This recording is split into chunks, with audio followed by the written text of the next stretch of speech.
First, no person was stopped from worshipping in the temple. There is a specific altar which the Dikshitars have prohibited the devotees, regardless of their caste, from stepping into the picture because it becomes difficult for them to manage this particular temple.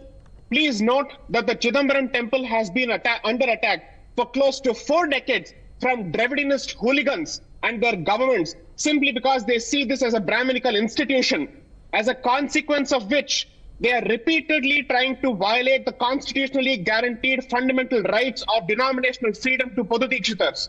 Please note that in 2014 rather, 6th of December 2014 or perhaps January 2014, in Subramania Swamy versus Union of India, or rather state of Tamil Nadu specifically, the Supreme Court has categorically held that there are repeated attempts on the part of the state government to take over this particular institution despite its rights under Article 26 of a denominational institution.